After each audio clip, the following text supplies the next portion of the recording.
Hey everyone, it's Ken and Andrea here from Northern Viking Explorer, and we are going to be sailing on the Carnival Radiance on a 4-night cruise out of Long Beach, California.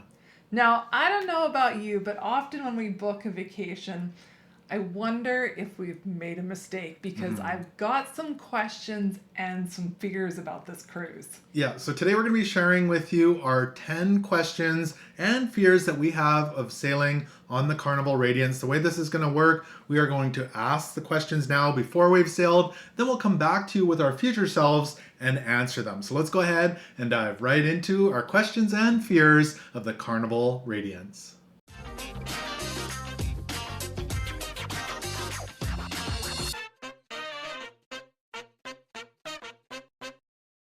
Who is the 4-night Carnival Radiance cruise for? Is this for families? Is this for young people?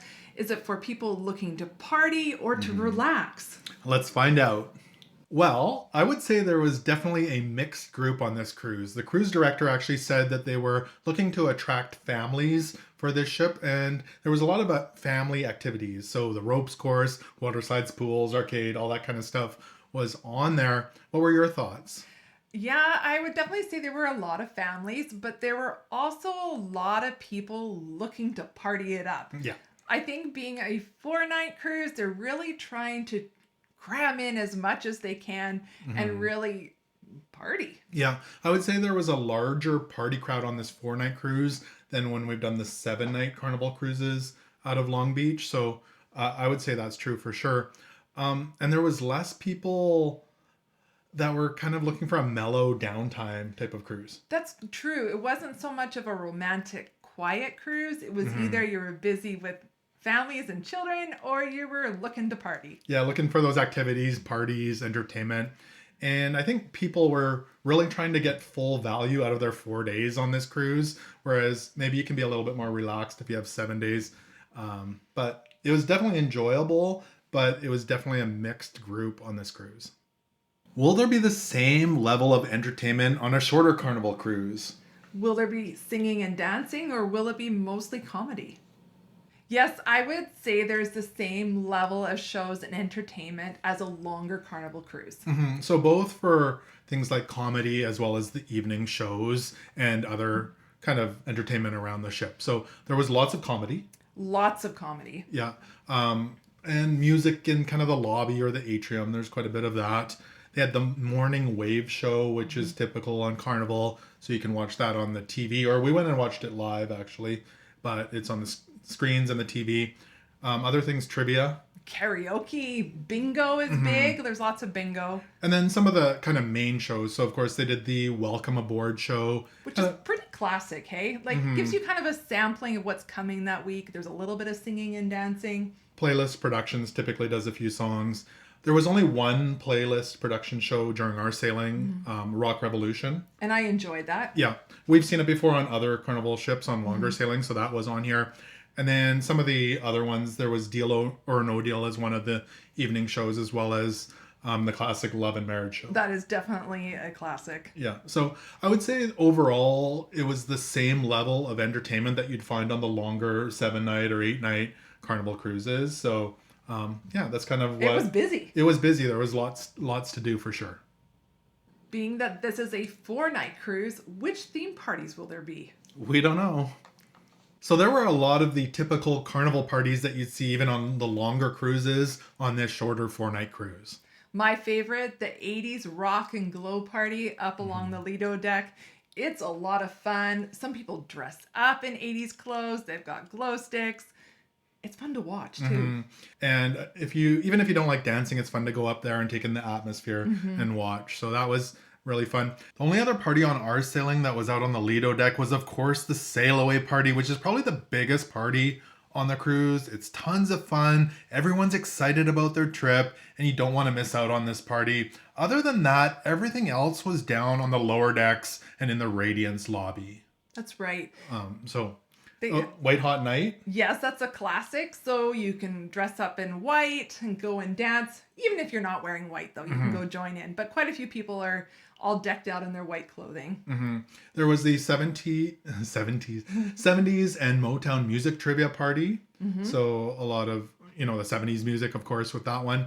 There was the captain's welcome party, which Wasn't really a Yeah. party. It was more of a meet and greet with the captain and get a photo with the captain if you like. however, there were singers There was. out yes. by the bar there Yes. singing. It was more of a just hang out, the atmosphere kind of More thing. classy atmosphere than a party atmosphere. Mhm. And then the other one was the the promenade. That's right. Yeah. Another classic. Another classic. So if you're wondering what parties we had, those are the ones you can prepare for them. So you can bring all your 80s gear for the rock and glow. Is there still going to be a formal night? And if there is there one or is there two? And how dressy is it going to be? I don't know. Yes, there was still a formal night on our 4-night sailing, but we had one formal night. Mm-hmm. Commonly on a 7-night cruise, we have 2 formal nights. Yeah. So the formal night was on our second day. Mm-hmm. And I would say it seemed less formal than other cruises we've been on. I would agree. I think it had to do with the fact that we were actually in Catalina Island and people were busy on excursions and out and about for the day. I think if you have a sea day where you're relaxing all day and you have a lot of time to get ready and get dressed up, Yeah. that people might put more effort into getting all decked up for the evening. Yeah, I think even for us, it was you're tired from being out and about all day. You come back, you do want that nice dinner, but maybe you just don't want to put all the effort into getting dressed up. So I also think on a 4-day cruise, people pack lighter mhm. and maybe skip some of the extra stuff. Yeah. So, but there were still some delicious options. Yes. So we had the calamari, the prime rib, Salmon. and one of our favorites, the creme brulee. So that was delicious. Now, typically, if you go on a longer cruise when there's 2 formal nights, they may offer a lobster tail on one of the formal nights. There was no complimentary lobster tail on this cruise. Or filet mignon. Or filet mignon. So you could, though, for an additional charge, it was $23 during our sailing. They had a surf and turf you could order, or a filet mignon. So it wasn't complimentary, but if you did want those, you could pay an additional charge to get them, which we didn't do, but it sounds delicious. Being that the Radiance debuted in 2000, what condition is the ship going to be in? Is it going to feel old? Yeah, is it going to be worn out? Let's find out. The ship feels dated, but not worn out. I would agree. On the dated side, when you walk through kind of the hallways, there's a lot of teal colors and kind of like the trim looks like it's sponge painted, and It's a blast from the past. it definitely is a blast from the past, maybe the 90s kind of feel, early 2000s. It's not bad looking, it just definitely feels dated. I would agree. And the other thing is the layout doesn't feel like the modern ships. It's choppier. It's especially inside a little difficult to get around in. So in that way, it doesn't have the nice flow that the newer ships have. I do want to mention again, though, it did not feel worn out. It was very well maintained. And despite sponge paint, we had an amazing time. So I wouldn't let the dated decor stop you from going on the ship. Well, having a porthole at the lower level of the ship at the very front be worth it, especially with the distance from the buffet. That's a long way. We'll find out. Well, the first thing I want to say is this was the first time we've had a porthole cabin, and I really enjoyed the portholes themselves. So there was 2 portholes about this big, and you could close them off with the little lever things. There was blackout curtains, but it was nice and close to the water, and we had great views. I really enjoyed it. It added a lot of character to the room. It added extra shelving if you wanted to put stuff up there. It also is bigger than an inside cabin. It's more the size of a balcony. Yeah. So that is really nice. So, and then of course the natural sunlight and being able to see outside is definitely a bonus. But was it worth the distance from the buffet and the Lido deck? Yes, for this I believe it was. So because it was a 4-day cruise and we were going to Catalina one day and we were in Ensenada another day, there wasn't that much back and forth. We only had one sea day, and the ship isn't huge. So the lines for the elevator were average. So it didn't feel like we had to wait a long time. And when you think about when you're in port, being on the lower deck is actually nicer for getting off the ship. When you get back on the ship, it was easy for us just to walk up a couple flights of stairs and go right to our cabin and not have to wait in the rush, which was really great. And then when you're going for dinner, that's in one of the lower floors as well. So that's convenient. So really the only distance is when you're going up to the Lido deck. And being that we only had one full sea day, it was fine. I enjoyed it. Yeah. And even had we had more sea days, it wouldn't have been that Too bad. Yeah, because the ship isn't that big. So I would definitely consider a porthole cabin again if I was going on this ship. Definitely. So if you're still watching, this content's probably giving you value or you're enjoying it. If you could go ahead and hit that subscribe button, it would really help us out in growing this channel so we can bring you more cruising content like what you're watching right now. Well, we only have one sea day on this 4-night cruise. Will we be able to find a lounger? I don't know. Sitting on a lounger is pretty important to me, but I don't want to get up at 6 in the morning just to hold a spot. We'll see. Yes, we were able to find loungers on the sea day.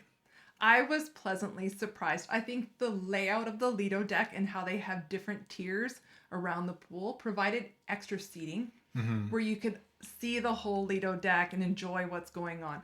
You might not be able to find a lounger right next to the pool, but if you don't mind just going up a couple steps, it's not too bad. Yeah, I think it was kind of busy around the hot tub areas as well because some of them are not right next to the pool, but around the pool, the hot tub, you're going to have a harder time. But if you don't mind going up some of the tiers, it was a little bit easier to find loungers. So you should be good on your sea days. Are there self-serve laundry facilities on the Carnival Radiance? We're getting off this ship and onto another ship the next day, and we're considering doing laundry. So can we do it on the ship? We decided to do laundry at our hotel so that we could enjoy more time on the ship, but there are self-serve laundry facilities. Yes, there's a few of them around the ship, and they're kind of hidden between the cabins. So have a look at the ship map, and you should find them on there. Each one had 2 or 3 washers, 2 or 3 dryers, and those were $3.50 for a wash and $3.50 for a dry. And then there was detergent as well. There's also an ironing board and an iron in there if you need to iron your clothes. I do believe the detergent was $2 as well. right. So yeah, it's handy if you need it, and you can get all your clothes clean for a reasonable price. So I've heard a rumor. I heard that the doors on the Radiance to the cabins have vents on them, which means the cabins can be quite noisy. So I'm a little afraid of this. Yeah, will that be the case? We'll find out. So yes, we had a fairly large vent in our door. It was probably about that big, and we could hear a fair bit of talking in the hallway. Yeah, it surprised me that they would choose to do this because a big hole in the door lets in a lot of sound. Thankfully, we asked for a fan. Yeah. And that really helped block out some of the sound. It was quite a loud fan. So it definitely gave a lot of that white noise that we didn't hear anything from the hall when it was turned up. But if you didn't have one, it could be quite loud for sure. Be. So our tip is ask for a fan right away before they run out, because I know they'll have a limited amount of fans, but it definitely helped with it being the noise coming in from the hall for sure. So my big question is a short cruise worth it? And would we book the Radiance again? We'll find out. So yes, we would book the Radiance on a 4-night cruise again, but with a big star or asterisk. It's a little bit of a tricky question to answer because I don't think it's worth flying a distance for a 4-night cruise. Personally, I would want at least 7 days. But if you're already in the area, if you live locally, if you're down there visiting family, then it's great to tack on. Yeah, if you're from California, maybe Nevada, Las Vegas, it's easy to get to Los Angeles. I would say yes. But I would definitely tack on like Disneyland or some of the other theme parks, or do what we did, where we did a 7-night cruise with a day between to this cruise, or vice versa, I should say. I would definitely add something else, especially if you're coming from a distance, because 4 nights seems a little short for the vacation. And the other reason I would say this is I loved Catalina, Mm-hmm. but personally Ensenada wasn't my favorite Mexico port. Mm-hmm. So like I would prefer Cabo. Definitely would be a reason for me to book a longer cruise. Yeah, you're right. I did enjoy Catalina. That was our first time Mm-hmm. there, and if you're wanting to go to Catalina, it's a good option for that as well. Definitely. The other thing is, again, the style of cruise. So if you're looking for a family slash party cruise, it's probably more your style than if you're looking for a quiet, kind of peaceful, relaxing cruise. Mm-hmm. And I would just like to add to this, and I found on our vacation, because there were a lot of people partying, it was quite noisy in our hall. We did have some people arguing at times quite loudly out in the hallway. So I feel like if it had been even more family, there would generally less of that. So that would be another reason.